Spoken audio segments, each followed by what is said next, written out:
Yeah. But it's not the kind of story where I read to you out of a book. I'm just going to tell you this story. But I have the story of Cinderella. Do you know that story? You know Cinderella, did you know this? Cinderella is probably the most famous story in the world. Cinderella's told all over the world. Egypt, the Native Americans tell it, Africa.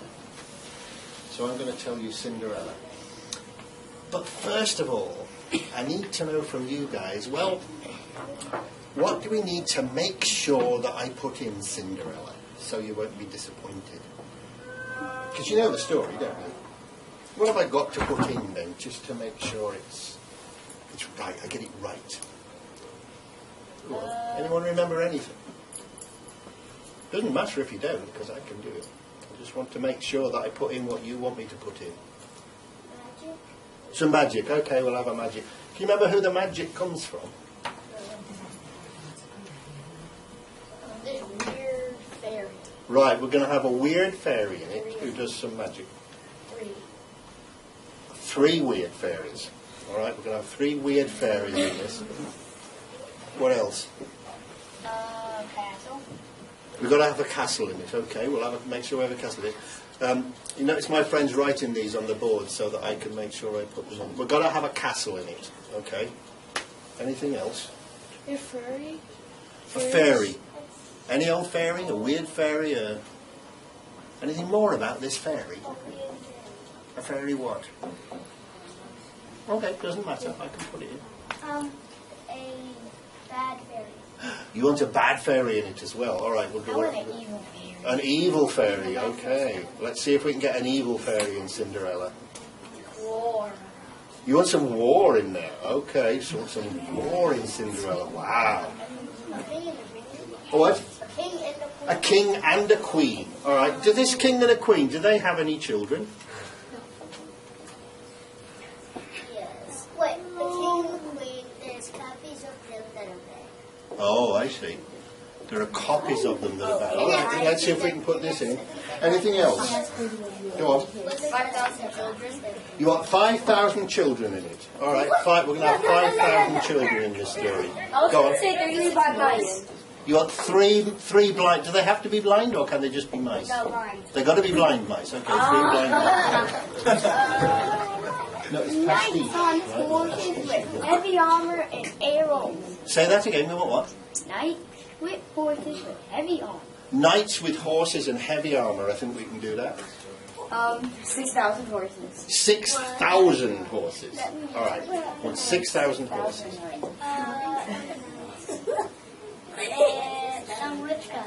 Oh, some rich guy. Okay. Well, we'll start the story with some rich guy. That's a good place to start. 1,000,000 knights. 1,000,000 knights in it. All right. A giant.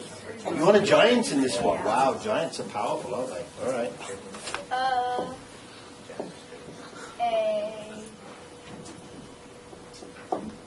960-foot big guy. A big guy, a big giant guy. All right. Now, just before we go on and I ask any more, because we could go on all day, couldn't we? Are these all things that you know are in Cinderella? Or are they things that you've heard from different stories? Which are they? Somebody answer me that question. Are they things that you know are in Cinderella? Or are they just cool things that you want in a story? Cool things that you want. All right. Yes. Cool things that we want in a story. So I'm going to tell you my version of Cinderella. And then I'm going to try to put in some of these cool things that you want in a story. Okay? Has anyone ever seen the movie Cinderella? Yes. Because some of these things you probably wouldn't see in the movie, but that's okay, because we can put them in. All right, then we're going to start with this rich guy. Because once upon a time, which is how all good stories start, isn't it? Once upon a time, there was this rich guy. And this rich guy lived alone in a big castle with all his knights and his horses. And one other person. He had his daughter, his beautiful daughter. Now, they lived in this castle by themselves with their knights and horses because the little girl's mother had passed away some years ago. But they were still very happy together, this rich man and his daughter. They would go out for walks in the woods, for example. And sometimes they would even see fairies in the woods. And one time they saw 3 wicked fairies right over in the distance. And they knew them to be wicked fairies because, oh, how do you tell a wicked fairy? Help me out here. Go on. You just see a dark layer. A dark what? A dark layer. A dark layer. So they looked over and there were 3 fairies with a dark layer about them. So they knew them to be wicked fairies. And so the rich man said to his daughter, whatever you do, stay away from the wicked fairies.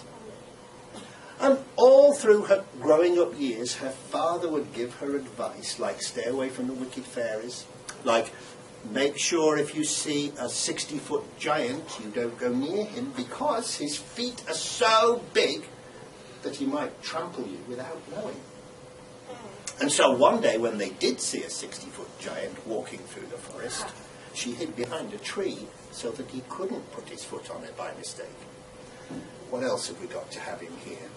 I think we've got nearly everything so far. Oh, good. Now, one day the rich guy heard that there was a war in a far distant country. And so he sent all his knights and all his horses to join with the king's knights and the king's horses and the queen's knights and the queen's horses, and they all rode through the forest far away to fight this big war in a distant country. And when then all the knights were there, do you know what they managed to do? They managed to free all of the children who'd been kidnapped and imprisoned by the nasty king in the other country. And so the knights and the horses brought back 5,000 children and freed them and brought them back to live in happiness in their land. So that's the kind of childhood that this little girl had growing up. She was so happy. But then the day came when her father decided that he would like to marry again. He would like to have a new wife.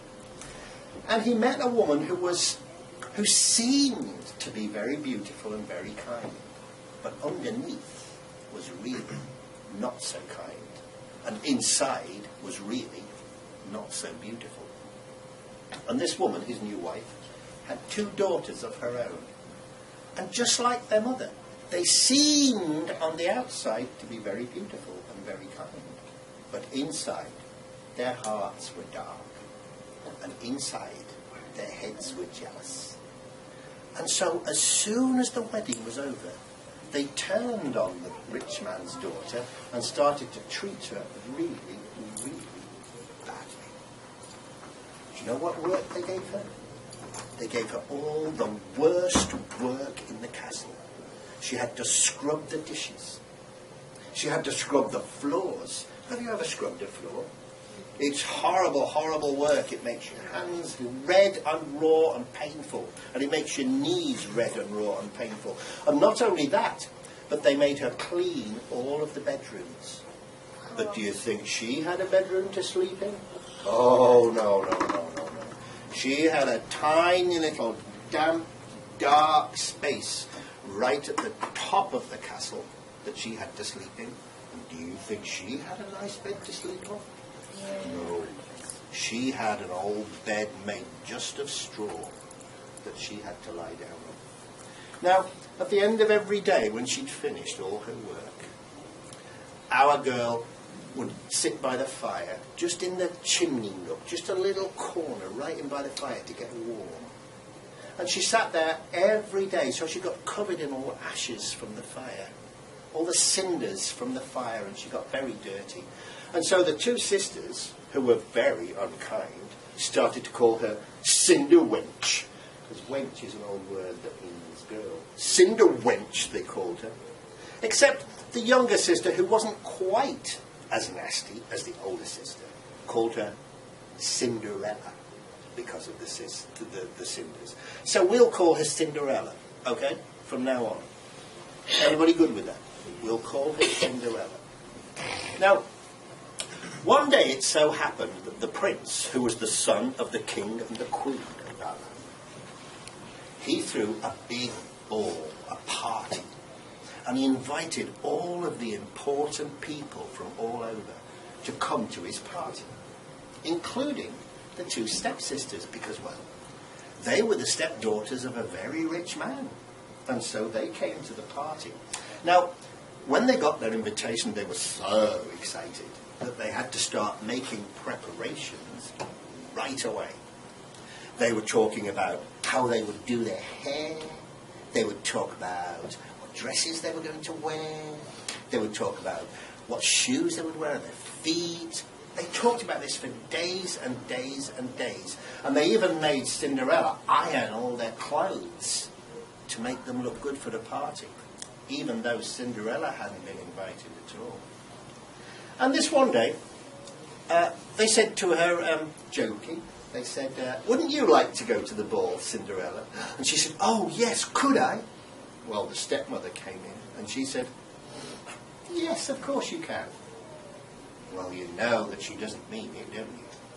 Because she's not kind, really. And Cinderella said, really? And the stepmother said, yes. And she threw some lentils on the floor by the fire in the ashes. Do you know what a lentil is? A lentil is a tiny, tiny, tiny little seed like this. And so what do you think is going to happen when she throws it in with the ashes? Yeah. Can you find lentils in the ashes because they're so small? No. So she said, if you can pick up all of those lentils and separate them out from the ashes, then you can go to the ball. And they all laughed at Cinderella, and off they went. Well, Cinderella sat in her corner and she looked at all the lentils and she knew that she'd been tricked. So she sat down and wept. In came the good fairy, Cinderella's fairy godmother, who knew how to do magic. And so she said to Cinderella, why are you crying, Cinderella? Cinderella said, because I want to go. Because I want to go. If only I could go. But she was too upset to finish her sentence. The fairy godmother had to guess. And she said, I know what it is. You want to go to the ball, don't you? Cinderella said, oh, if only I could go to the ball, it would make me so happy. And so the fairy godmother said, well, because you've been such a good girl, I will make it happen. Come into my chamber. And so they all went into the fairy godmother's bedroom. And the fairy godmother said, now go to the garden and get me a pumpkin. You know what a pumpkin is? What's a pumpkin? Somebody? It's a orange giant fruit. Exactly so. And so Cinderella brought the biggest pumpkin she could find, and she brought it to the fairy godmother. Now the fairy godmother cut the top off, and she took a big spoon and she scooped out all the inside, all those seeds from the inside, and she threw those away. And then she took out her magic wand and she tapped the pumpkin, and guess what it turned into? A carriage. A beautiful golden carriage for Cinderella to go to the ball in. But of course a carriage is no use by itself, is it? What do you need to pull a carriage with? Horses. You need some horses, but they haven't got them. So the fairy godmother said, you go to the mouse, you go to the mouse trap and bring me what you find. So Cinderella went out and she brought the fairy godmother the mouse trap, and when she lifted the lid, inside there was 6 mice. 3 blind mice,